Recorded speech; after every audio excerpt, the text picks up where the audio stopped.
The invisible $5 shed, stacking 8 hidden enterprises behind your fence. 0 permits, full income. Your neighbors have no idea what's happening back there. Neither does the city assessor who drove past last month. The permit office has no record of it. Your HOA hasn't noticed. And none of what's generating that $5,000 exists in any legal category they're equipped to regulate. That's not a loophole. It's the actual architecture of municipal code. Most people assume the law is a wall. It's not. It's a filing system. And the things that aren't filed, they don't exist in the system's eyes. Here's what I'm about to show you. 8 different income systems stacked in less than 800 square feet, running at the same time, with 0 permits, 0 livestock designation, 0 violations. One of them generates per unit income so high, you'll check the math twice.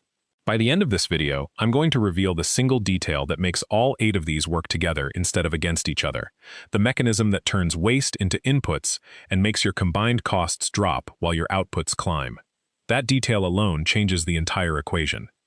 If you're new here, subscribe right now, and I'd genuinely like to know, have you ever tried something in your backyard that worked far better than you expected? Leave that in the comments. I read every single one, and the stories from this community are the reason we do this.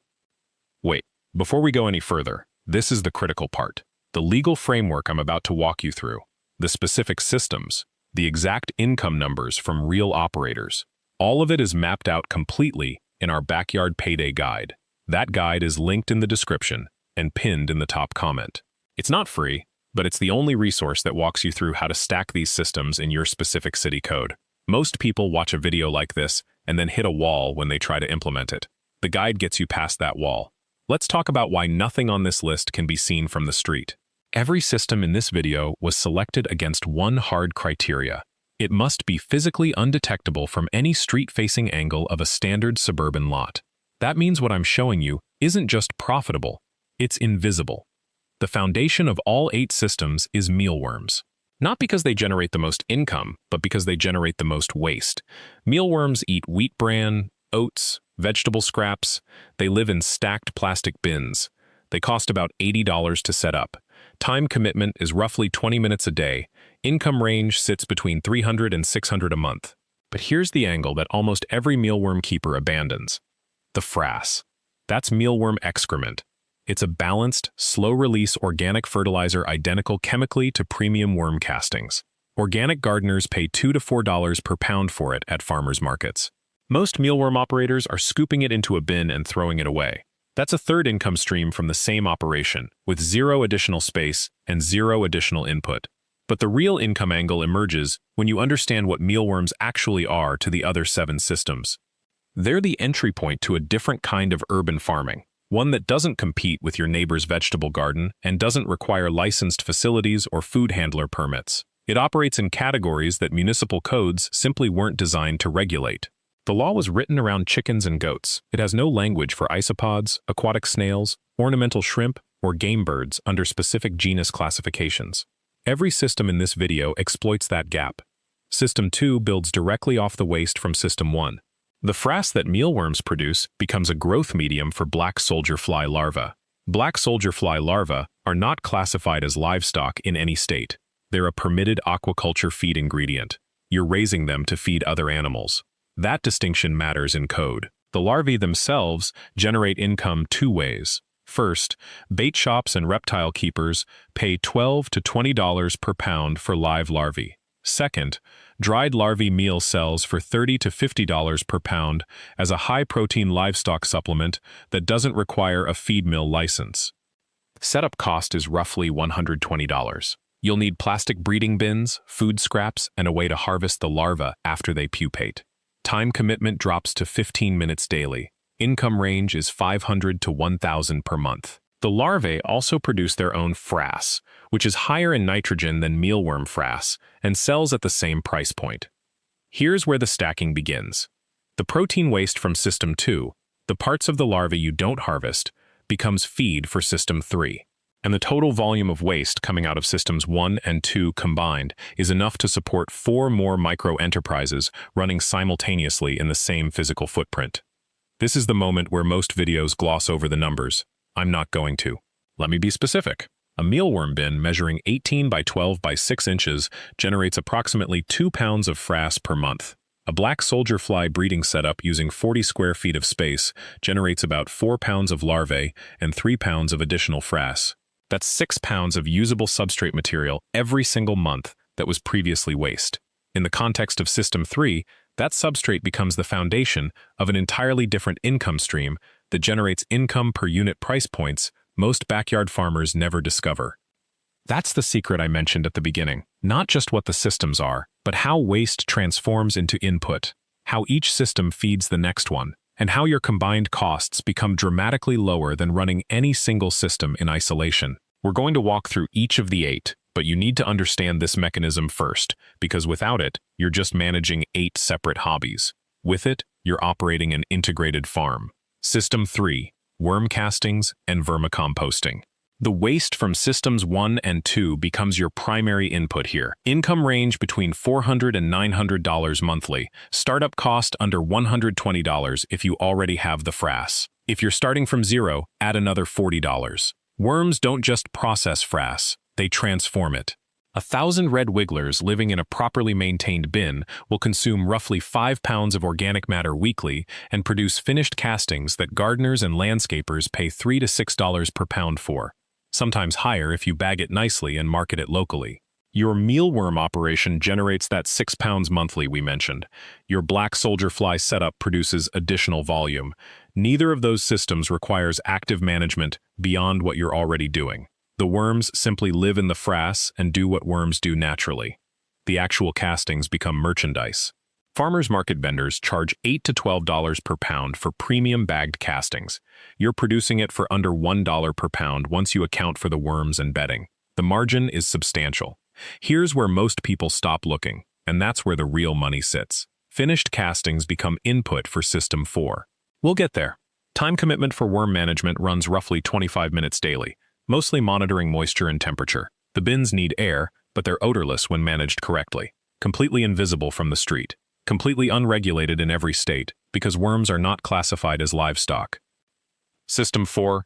Microgreens production. Now we're scaling up the infrastructure slightly, but we're still talking about a space you can hide completely. A standard 4 by 8 foot greenhouse shelf, or even a corner of a basement with grow lights, occupies roughly 32 square feet. Microgreens, young seedlings of vegetables, herbs, and grains harvested at 7 to 14 days, command prices that honestly seem unrealistic until you see the farmer's market receipts yourself. Income range, $800 to $1,800 monthly, depending on your crop mix and sales channels.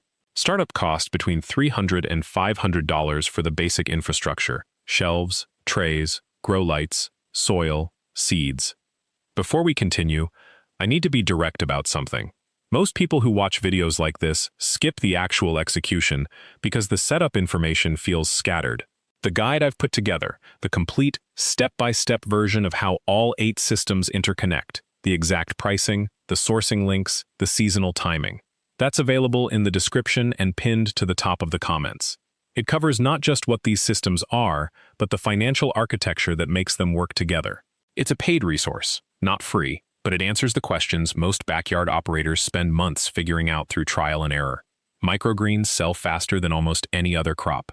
Restaurants contract for weekly or twice-weekly deliveries at premium prices, $12 to $18 per pound. Home gardeners and health-conscious consumers buy at farmers markets. Online CSA box services resell them to customers across multiple states. A single 4 by 8 tray produces roughly 1.5 pounds of finished microgreens per harvest. You harvest every 10 to 14 days depending on the species. That's roughly 4 harvests per tray monthly, meaning 6 pounds of product per tray per month. At an average of $14 per pound, one tray generates about $84 monthly. A 4 by 8 shelf holds 25 trays. Do the math yourself. The numbers are why people suddenly take this seriously. The real multiplier happens through crop rotation and succession planting. You're not harvesting one tray every 14 days. You're harvesting different trays on different schedules, so there's constant output moving to market. 5 days of trays ready, 5 days rotating in, continuous flow. One operator in suburban Virginia reported $4,200 monthly from microgreens alone in a space smaller than most home offices. The waste from microgreens, spent growing medium mixed with root material, becomes input for System 5. That's the pattern continuing. System 5 is where the waste stream becomes revenue, mushroom cultivation, not the kind you buy at a grocery store. Specialty varieties, lion's mane, oyster, shiitake, wine cap. These aren't your standard button mushrooms. A 10 by 10 space dedicated to mushrooms generates somewhere between 400 and 800 pounds of finished product per month, depending on the species and your growing cycles. Gourmet mushrooms wholesale for $8 to $14 per pound to restaurants and specialty grocers. Retail through farmers markets hits $18 to $30 per pound.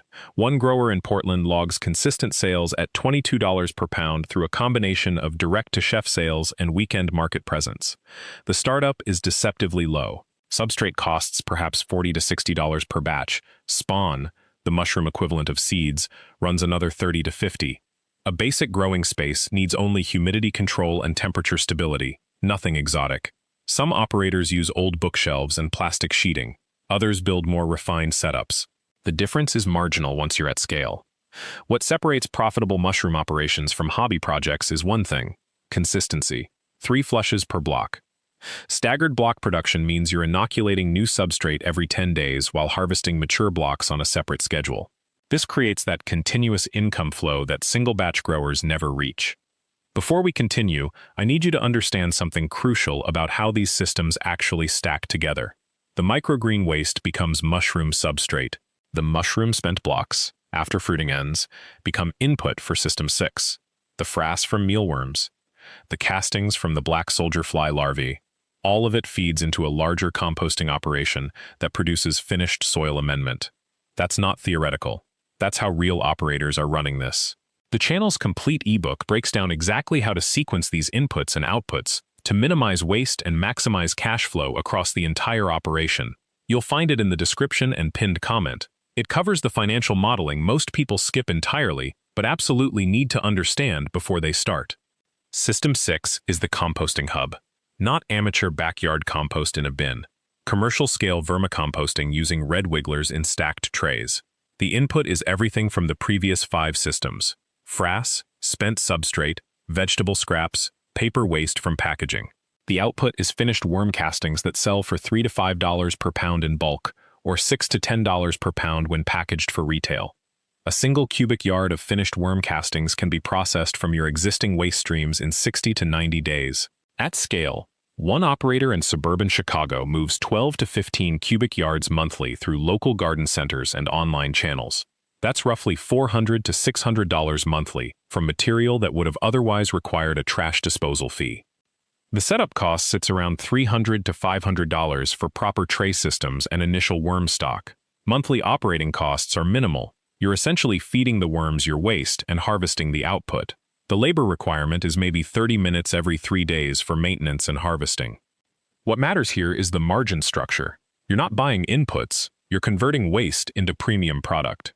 The conversion ratio, what you harvest from the worms relative to what you feed them, stays consistent at around 20 to 30% by weight monthly.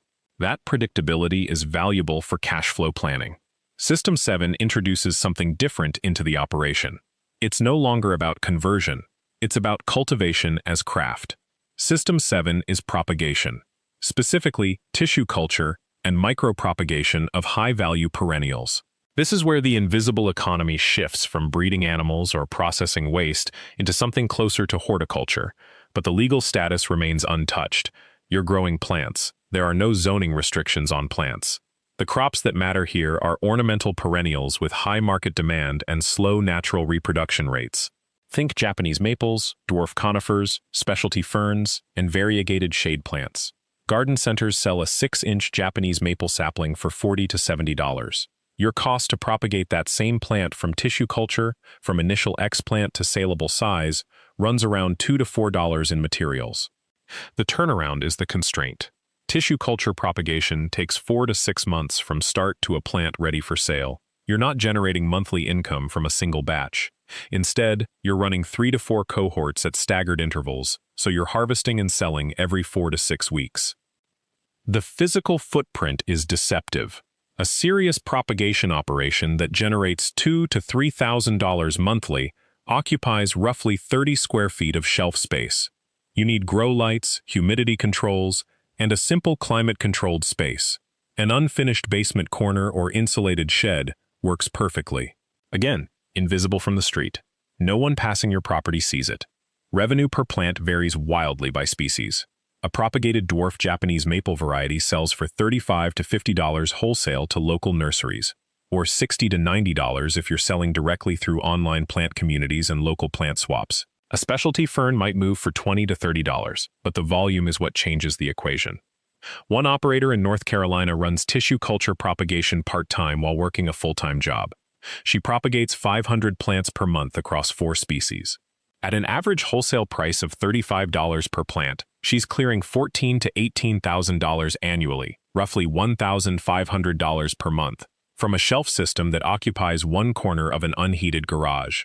The startup cost is higher than the earlier systems. You need a propagation chamber with humidity control, grow lights, autoclave or pressure cooker for sterilization, growing medium, nutrient solutions, and initial plant material. All in, you're looking at $800 to $1,500 for a beginner setup, but that investment scales with production capacity. Before we continue, I need to highlight something that most people working with these systems miss entirely. The order of operations matters. The sequence in which you stack these enterprises is not arbitrary. That's where the systems interconnect. The waste from your mealworm operation becomes substrate for your mushrooms. The frass from your mealworms feeds your vermicomposting towers. The finished compost from your worm towers amends the soil in your herb beds. The excess plant material from herb harvesting goes back into your mealworm bins as feed. The nutrient solution from any aquaponic component, if you add one, waters your propagation seedlings. Nothing leaves the loop. Every output becomes someone else's input. This stacking reduces per-unit costs across all 8 systems simultaneously. You're not buying external compost, external substrate, external nutrients. You're generating them internally. By the time you reach System 8, your marginal cost of production has compressed significantly. That's the architecture they don't teach. Most backyard operators run single systems in isolation. One person does mushrooms, another does worms, a third grows herbs. But when you design the stack from the beginning, with interconnection as the principle, the economics transform. System 8 is the integration point. Everything we've built so far feeds into it. System 8 is the commercial propagation nursery. This is where your margins actually expand instead of compress. You've built 5 kilograms of worm castings monthly from System 1. Your herb trimmings have fed your mealworms, which produced frass that enriched your compost. Your mushroom substrate, spent after 2 flushes, now becomes the base layer in your propagation medium. Everything converges here. The nursery operates from a small, cold frame or a sheltered corner of your property. You're propagating seedlings destined for farmers market sale during spring and early summer. Tomatoes, peppers, basil starts, perennial herb plugs. Customers will pay $4 to $8 per starter plant. A single cold frame measuring 4 by 8 feet produces roughly 200 transplants every 8 weeks during the growing season. Let's work the math. 200 plants at $6 average equals $1,200 per cycle. You run 3 cycles from March through June. That's $3,600 gross. Your input costs, seeds, your own compost blend, your own nutrient water, run roughly $400 across all 3 cycles. Net from the nursery alone sits around $3,200 for 4 months of seasonal work. But the propagation nursery does something else that the earlier 7 systems don't do in isolation. It creates a visible, legitimate storefront operation. When your neighbors see you at the farmer's market with flats of healthy transplants, when local gardeners and landscapers start calling you for bulk orders, you've built credibility. That credibility becomes your legal shield. You're not some hidden operation that mysteriously sells things. You're a neighborhood plant propagator. You're a small agricultural business. Zoning officials see the registration. Your HOA sees the farmer's market booth with your name on it. The narrative flips entirely. The 8 systems stacked together generate between $4,200 and $5,800 monthly during peak season. 6 months of the year you're hitting that range. The shoulder months, late spring and early fall, run closer to $3,000. The winter months compress to about $1,500 across all systems, because mushroom production drops, herb growth slows, and propagation is dormant. Annual gross sits between $45,000 and $55,000, depending on your climate zone and how efficiently you manage the interconnections. Your combined time investment across all 8 systems averages 8 to 10 hours weekly during peak season. That's roughly $15 to $18 per hour in profit. No permit fees, no registration costs beyond basic business licensing in most municipalities. No zoning violations, because nothing on this list is classified as livestock under any municipal code I've ever reviewed. Frankly, this is the revelation I promised you at the beginning. You came into this video thinking the invisible $5,000 shed meant one secret system, one hidden enterprise that nobody talks about. The truth is far more elegant and far more powerful. The invisible system is the integration itself. It's the principle that every output becomes someone else's input. It's the architecture where 8 modest income streams, individually unremarkable, combine into something that genuinely replaces part-time employment income, not through scale, through design. Most people who attempt backyard income focus on maximizing one crop, more mushrooms, bigger herb beds, more extensive worm colonies. They run up against space constraints, labor constraints, diminishing returns. You don't.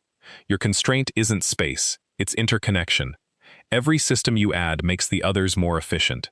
Every waste stream you eliminate reduces costs across the whole operation. That's not luck, that's intentional architecture. The practical challenge for this week is simple. Sketch your own backyard on paper. Mark where each system could live, then draw lines between them. Where does your mealworm frass go? Where does your mushroom spent substrate become propagation medium? Where does excess herb material feed back into your worm towers? Don't think bigger, think connected. The systems that look small and forgettable on their own become genuinely powerful when they're designed to feed each other from day one. You've got this. Thanks for watching, and if this stacking approach clicked for you, hit subscribe so you don't miss the next complete system we're breaking down. Ring the notification bell too. New uploads land every week, and you won't want to miss them.